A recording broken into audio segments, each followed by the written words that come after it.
different EQs and things are all sort of treated differently.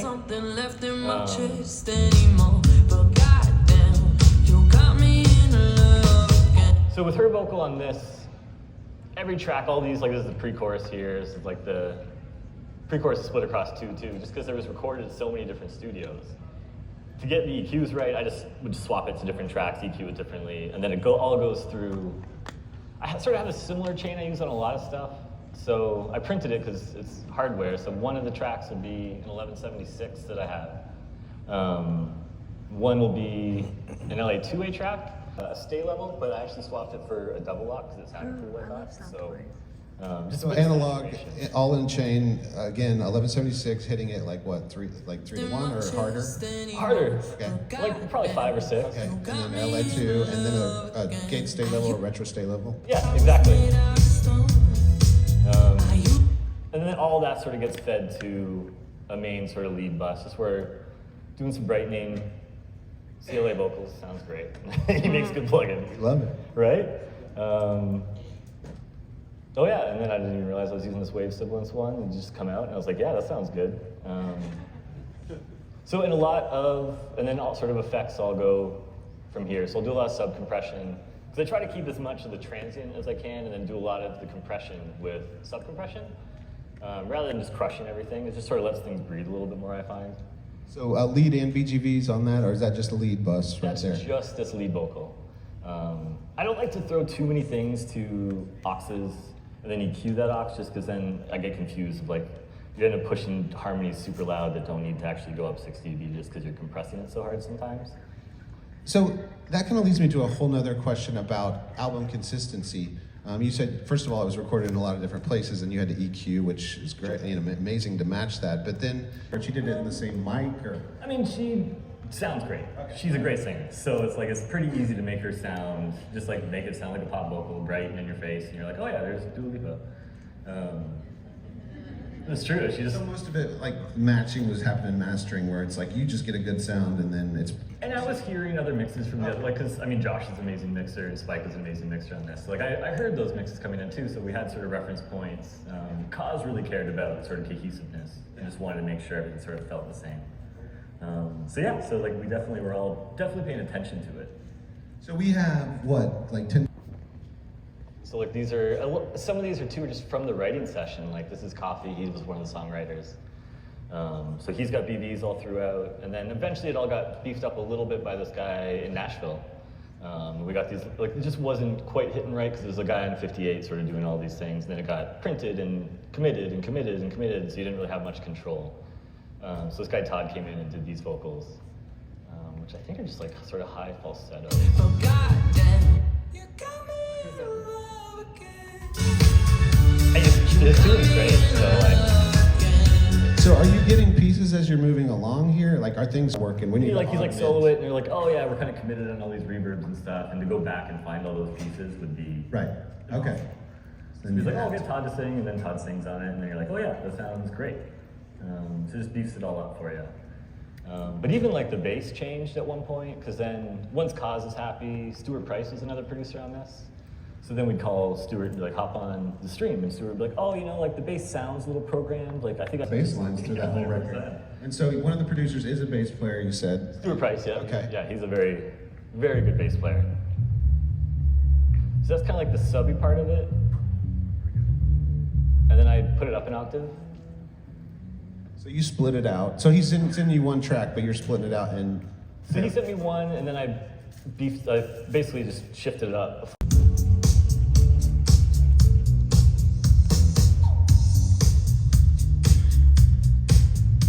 That was another one of my favorite sounds from this too. It's just a little disco sound. Yeah, that's pretty cool. So bass bus, do they come back together later, and is there bass processing there? So they eventually go up to this top bass bus up here. I just keep all my master groups up here where I can just mute anything, so it's just fast, because I organize all my sessions exactly the same, so I can just move quickly. It helps me find problems. It helps me just sort of like, oh, is the bass hitting hard enough? And you sort of solo everything. But yeah, so they all go to their own separate auxes here, and then they shoot up to the top there. So this is more of a, I guess, recording education style question, but I always heard that, that either you're going to let the kick take the definition or the bass, or the kick's going to be higher than the bass, or the bass is going to be lower frequency-wise. But how do you decide on something like this how to work that out? Like, what's going to take what pocket in the low end as far as kick versus bass? I never really think think about it. Yeah, I just feel it until I'm like, yeah, that sounds good. Because it sounds like the bass is more kind of ambiguous, where the kick has a lot of point, and I don't know if you sidechain or anything there. I don't think I'm sidechaining on this at all. I do sometimes with like track spacer or something, so I love that plugin. That is a good one. Mm-hmm. But no, I'm not. Okay. I mean, I'm doing a bit of filtering on the top end on that bass, the main one. Let's go to the actual bass part.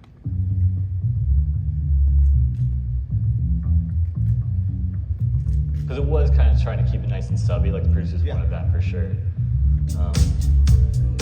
And then those things feed into like a little bit of sub-compression over here too, that's also doing a little bit of width.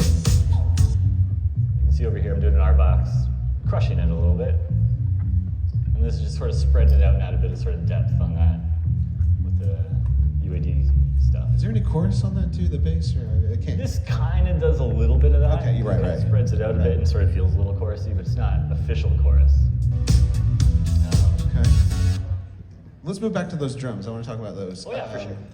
So kind of crispy on the top, like you get yeah. a lot of crispy on the hi-hat. Snare has some good top to it too. And I also did sort of like a shot of, with Q-Clone, an 8200. To boost in a lot of high end. So I don't have to boost a lot on every track. It's just already like the air is built into the mix. So that's different than like the Moog that you were showing before. What's that? The Moog, what you had on the vocal, the blue one. Oh yeah. For the top, kind of treats it a little differently, the 8200. Exactly. So this is just an 8200 across the whole mix, basically a shot of that. And that's +6 at 26K. So just the shelf eventually falls down, but you just get this air over the whole thing, which is quite nice. And then just a bit of a SSL compressor. I've now swapped that out to, now I use a Fusion to a Bus Plus, and I've been loving it. Okay, that's outboard, right? That's outboard, yeah. So now I do a lot of hybrid stuff. So even on the drums, you'll see, let's see. These are all sort of my sub-compressors that I'll push to. So here's the drums without it. Okay. Let's mute everything else for a second.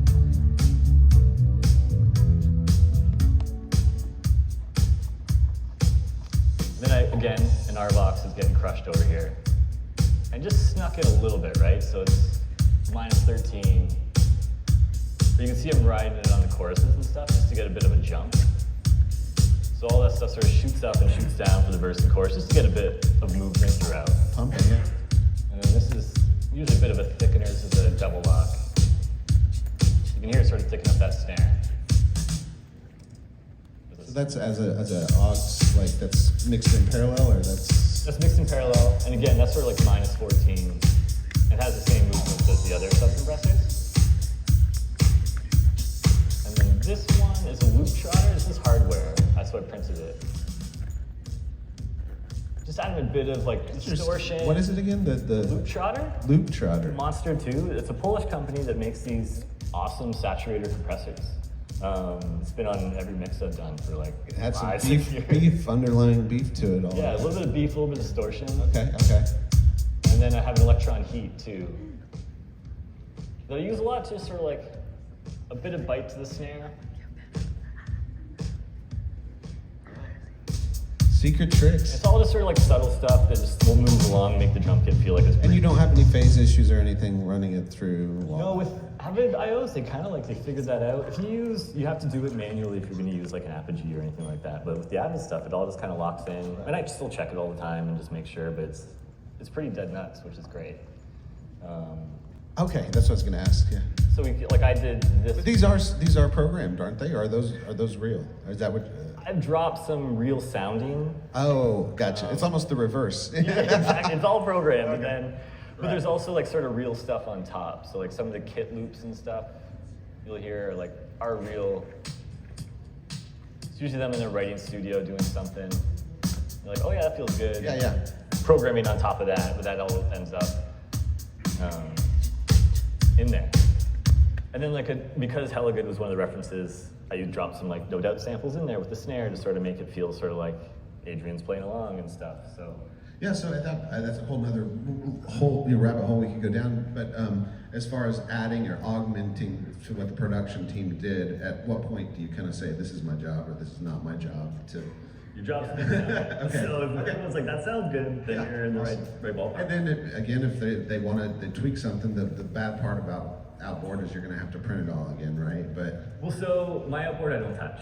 Oh. It's all set, and I just push into it. If I want more, I send it more level. recall's easier that Recalls, way. I don't touch anything. Okay. What's amazing, it's pull up the session, it's all the same settings. Just how I hit it. I want to move to the samples before we run. There was one 90s song. It kind of sounds like a Star Wars theme to me. It does. And again, so like when we were on streams, like it was originally one sample, and then by the time it hit this mark, this one sample kind of wasn't cutting it anymore. And then Kaz added this guy, just tuned it a little differently, and then these trumpets only. So then he just copied a trumpet line with it. Oh, You get a little bit more programming in there. out of it. But that wasn't there when I first started. That's interesting. It was just this, like I was cranking it, like it doesn't have the right, it wasn't wide enough either. So yes, then he gave me these ones. And then you really still feel that sample even though it's not the sample anymore. So they get avoid copyright at that point. I know, right? Okay, well, as far as Guitar too. oh, is that what it is? I think so. Is it like an auto pan or like? Yeah. And it's hard because you can't, the meters don't show that it's panning, but if you listen to headphones, it's just sort of spreading back and forth. And that came in like that. He tracked it like that. Kaz is pretty committal on this stuff. And Okay, makes your job easier. it makes it much easier.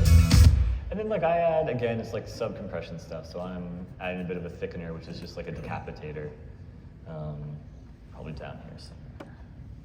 Or I've hidden it. But yeah, it's just like I have a decapitator that sort of thickens everything out. So one thing there. trend I'm noticing is that we're in digital, right? Digital's clean. It's no color. So Right. it's like if you want to give something character, you're either throwing the decapitator, devil lock, running it through outboard. And again, it's not a lot, like minus 18 and a half. Right. It's just adding like a little bit of something, so it's not, it's subtle. Yeah. Yeah. But it just makes it cut through a little bit more, and just adds a bit more weight to it.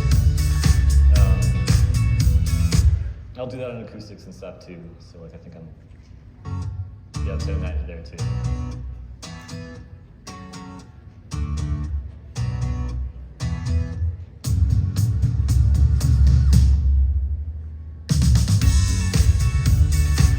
But really, I mean, the song was like drums, bass, strings, vocal. That's what. All of the other stuff's just sort of adding sort of that pad stuff so you feel it, but it doesn't feel too empty. Our guitar is real, and then our strings programmed. When speaking of Strings are programmed and real, so like that intro on the record is all real strings. It takes a while to get up there though. I have muted. So I don't know. I think they tracked these all at Abbey Road. Nice. Yeah, not a bad room, right? Yeah. So what is your verb on those? Is that what is the verb? Is that like a plate or? They actually printed an AMS, Uh-huh. and it sounded awesome, so I just used it.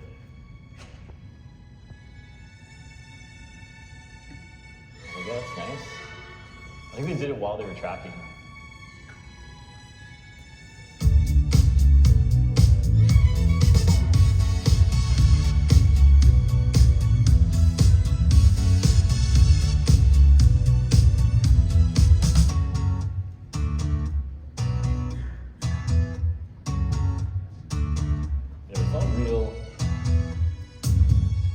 Sort of stabby bits are all real. So it's all just stacked, like the same parts stacked, or different sections. I can't see that far, but yeah. Yeah, Same exactly. parts stacked, or it's just, I think it's just violin 1, 2. Oh, okay. Yeah, they were just 1, 2, and 3 playing together. A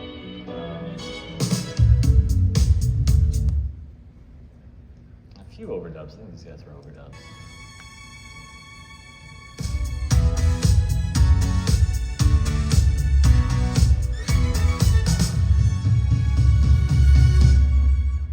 was that? Was that a sub build or just a note that the bass was playing there, or is that lower thing? Was that just the bass? Oh yeah, I think it's just the bass. Yeah, Okay. yeah. Because then the toms come in there too. Ah, okay. So and another question, always I'm curious about mixers, and you said you do anything to make it sound good. Is when are you actually putting in your mutes or cutting out things versus when the producer wants you to do stuff like that? Are you muting certain things if you hear something musical? Oh yeah, for sure. I'm not sure if I'm doing any mutes on the reverbs and stuff. Or just cutting out things? When I cut stuff, for sure. Oh yeah, I'm doing a mute here. Okay.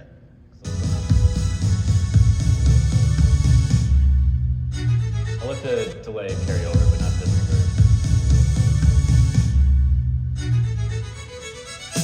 That makes sense. That drives up those strings. Yeah. That little. So muted the delay send there, yeah. Yeah. Exactly. Are you doing, okay, so now that we're down in sends, we're just kind of moving around. Doing any throws, any...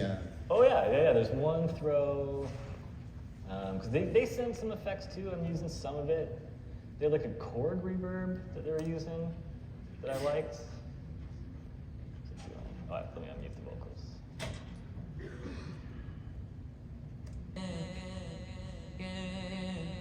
I was like, yeah, that sounds cool. Yeah. What is that delay? It's a chord something. There's they send it back. like Okay. into that, yeah. And then I'm just doing like some 8th stuff. What's going on? You got me in love again. You got me in love. Yeah, so I just have like an 8th go into a double lock. Dirtying it up. Oh yeah, I just gotta dirty it up a little bit. So yeah, what are your go-to, like, again, is that just kind of the standard on your, or do you use a template? I use a template. Okay. That just pulls in things, then I tweak from there. But effects-wise, verbs, and do you have like a short verb send, a long verb send, that kind of deal? I kind of do a reverb, a slap. I mean, this is Oh, right, okay. pretty much Gotcha. what I pull in, except this time with the slap, I switched it to a different reverb. This is like those Bricasti copies. That Yeah. Sounds awesome. Great one. Yeah, and then I'll have an 8th, a quarter, and some throws. Because I think I'm doing a throw on one of the goddams in the pre-chorus. Show me heaven's right here, baby. Touch me so I know I'm not crazy. Never have I ever met somebody like you. Used to be afraid of loving what it might do. But goddamn, you got The next one. never have I ever met somebody I think I did both. It's just like, let's save it for the second one. Look at it. loving what it might do. But goddamn, you got me in love again. Somewhere. Somewhere. There's one in there. I just don't remember where. Those little details making everything a little different, and, Yeah. Mm-hmm. I'll keep, my throws are usually set up like this.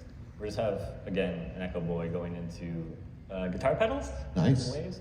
And then I turn them on and off. So a lot of times I don't use the distortion, but sometimes I do, and then reverb and a bit of compression. So far what fascinates me too is how much of a team effort this was. It's not like just like, hey, I just did everything and I added everything. I got this from the writer, I got this from Oh, yeah. the track, the strings, and it's all collaborative. It keeps it more fun that way, I Yeah. think, too. Everyone's just trying to make it as best you can. Just like, how do we make it better? How do we make it better? Until everyone's like, I think that's it. So, and that can take a while. I mean, Yeah. a lot of these songs took a lot of sitting on streams, days of like 4 to 6 hours, and you're like, okay, I think this is good. Then you send off the label, and you're like, oh, we changed this, and then Yeah, so again, going back more to the politics, let's hit that real quick. Your bosses, you have the producers or whatever, but at any point in time, is Dua having any kind of the final approval, or is it more the label before her? she'll have final approval for sure. Okay. I mean, as far as I knew, she was like, Yeah, But yeah. like, it's usually like once the producer's like, yeah, this is great, then they send it to her. They're not going to waste her time with like, do you like this bass? Right, right, Like, little it's like, tweaks, yeah. yeah, exactly. And then if she doesn't like something, she'll say, but like, And then you said there was a US release and a UK release, so you kind of, they all get their say. Everyone gets their say. It's a little different, like extra tracks, or? Can be, Yeah. it wouldn't be extra tracks, and sometimes like the UK just wants it like, oh, can we have a brighter version or the dance version, extended version?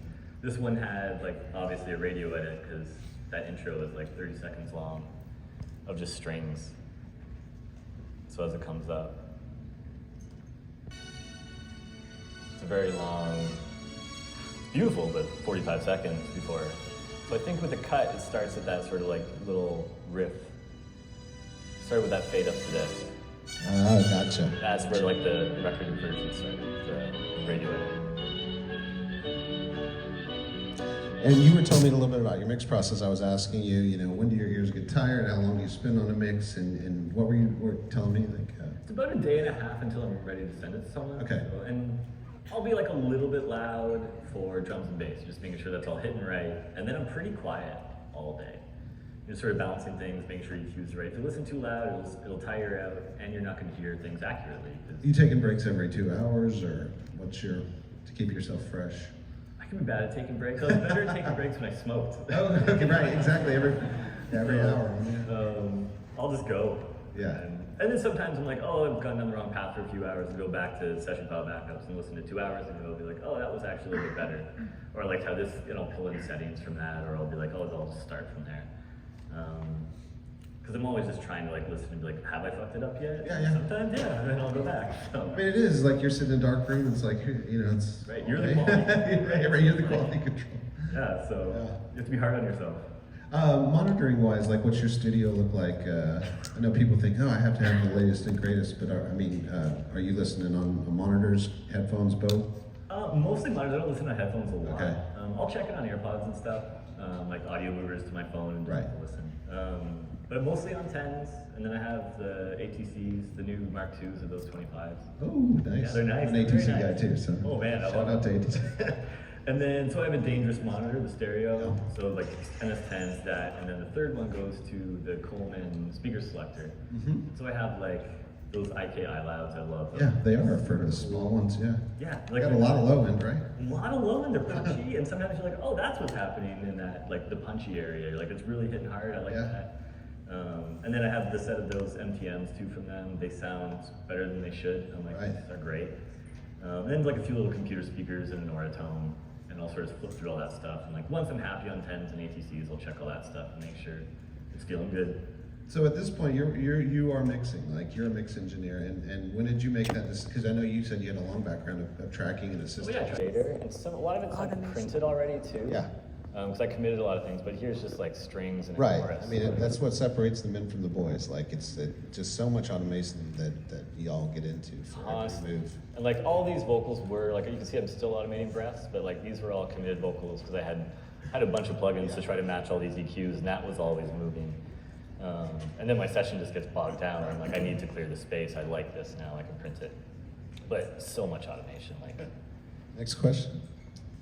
So I guess that's a question about a little bit about artist communication. How do you respond to that? And then also, what do you think, other than her actual quality of her voice, like what is it that brings it out? Like, is it that mag boosting the highs? Is there any? What do you think? I guess that's two questions that are very different. Well, there's just so many. I mean, Dua is Dua. Every artist is every artist, right? But like, to get things less compressed sounding, I would probably start. Like kind of how I have 3 different compressors on her and I'm blending those 3. So one's, I'm hitting an LA2A barely. The LM76 I hit a little bit harder. And then that saturation was just snuck up underneath. But that LA2A is sort of breathing, and then I'm sub-compressing all of that. So then you can really have a compressed version underneath. So you keep all the transients, right? Are you sending to the other compressors after the So 76? Yes, I blend. A serial or parallel? It's parallel, right? Everything's parallel in your. So I blend these 3. So my LA2A, my 176, and my double lock there, I'm blending those to this master, and that master feeds to a sub-compressor. Okay. So like that way, like this LA2A is, I don't even know if it's getting hit, honestly. I just like the sound of it. Not even touching it, but I like the sound when it's on. If we mute all these other guys.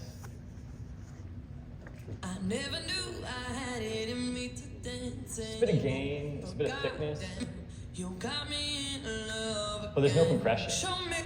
And then sub-compression and those other compressors kick in, and you can just sort of keep her vocal out front the whole time, you know what I mean? So yeah, less compression and more little increments throughout, I would say, probably. Thank you. Do you know if she was consistent on one mic throughout all the tracking sessions or not? I don't think so, I don't Okay. Harder for you. Yeah. And like automate things. If you're like, oh, I want to hear that more just here, turn it up there. And like, don't be afraid to make those decisions. To be like, I want to feel this here, but I don't really want to hear it in the chorus. And you can sync it down 10 dB. It's not a big deal. Yeah, just trust yourself, I think. Thank you. Of course. My second question is, what else are you automating besides breads? Everything. Everything. Is it- I've printed a lot of it now, unfortunately, but you can see even like, Okay. this is the sort of main thing where everything converges. And it's all going up and down, but like before I sort of had to print these vocals, like Okay. syllables are being automated. Like it's I go in, Okay, listen I think- super quiet and mono on one speaker and just sort of get the vocals sitting the same and feeling good. And once Okay. I'm like, oh yeah, that feels good. Thank you. That does help. And my last question will be, I see you duplicating some tracks. What are the difference in the duplicate tracks or like the layered vocals? Yeah, a lot of that stuff can just be like either I want some more sub out of something, or it's just like, oh, like I like how it's all feeling, but I'm missing a bit of mid-range, so I'll just sneak a bit of mid-range up, or things like that. Like a lot of it's just like, again, parallel stuff, just to sort of keep the transients and keep it feeling like it's nice and open, but then it still needs to cut through 200 tracks, right? So how do you do that? Okay, thank you. Of course, of course. The drums and groove and everything, is there ever any trickery you do with like humanization of MIDI drums or 100%. beat mapping Oh or yeah, tempo yeah. mapping around Not so much like, I'll do a lot of automation on that stuff. So even when I drop samples, a lot of the times, like if it's like double kicks, like people don't just go, so unless it's supposed to sound like that on like a pop track, but like a lot of times I'll drop it to 6 dB and then have the second hit be louder, right? So just so it feels a little more, and just don't be afraid to automate. If you feel it, then someone else is gonna feel it too, so fix it. More as far as like timing, is it, you know what I mean? So it's not just robotic the whole way. But like a lot of the feel will come from the volume too, because especially on something like a pop track or that, like you want the perfect timing, because then the guitarist can swim on top of like a perfect drum set or things like that. Like pick the items that can sort of be swimmy, and maybe keep the drums and bass super tight. Cool. Here in the pop world. That's Wasn't your RVox doing a little pump on the drums? Oh, yeah. Like it kind of bounce, like you were saying? Yeah, and then sneak a bit of that in there, and like a lot of automation. Side chaining? I mean, ever in this style or not? It's not side chaining. Yeah, It's just okay. compressing the fuck out of it. Thank you. Of course. I love this SSL channel. So like if you had a good EQ, and like, sound toys again too will give you a few good options for distortions, good compressors and stuff. So like, and delays, which will give you some effects. Like maybe pick a few things, wait for them to go on sale. I know there's student deals too. Yeah.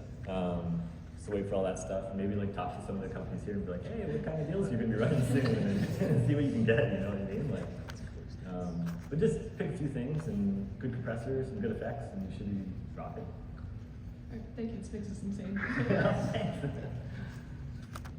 Do you ever really use side chain compression? For sure I will, for sure. If it's a super subby bass or something, and the kick is also like really big, some like track spacer is amazing, just to sort of suck out 50 hertz and down and leave the top alone. So yeah, I'll definitely do it when it's right, and sometimes I'll do it the full frequency spectrum just to sort of get that breathing, depending on the song, which is what you're going for, you know what I mean? For sure, and then I guess that leads to a bit of a part two. Do you have a sub in your studio? I do, but I have it because I have the dangerous monitor. I keep it so it's not on automatically, and I'll sort of flip to it to sort of like check 808s and make sure things are hidden right. But like, I don't want to work with it on, because then I end up making things a little thin. You know what I mean? Because then you're like, oh, the bass feels great. And it's like, not really. So it's just kind of like, it's fun to start, but like I wait until I sort of have a good balance up where I know how my 10 should hit with sub and stuff, so it's just like, I don't hear it, but I see them jumping out. I'm like, okay, this is probably pretty good. So, Thank you so much. of course. But again, these are all just supportive of all that, basically the string sample, right? And there's the wordless here, sort of adding those 8s.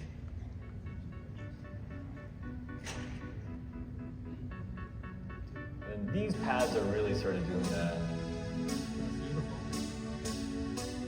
So what are they? Yeah, Prophet. Just 80s. I don't know. Sounds pretty. And then there's also sort of Selena's sort of padding all that stuff down too. Sort of giving that sort of brightness, you know? Well, that's really great because I have a tendency to put in too much stuff, but I'm glad to see We all that do they it. put in too much stuff. Yeah. Yeah, thanks.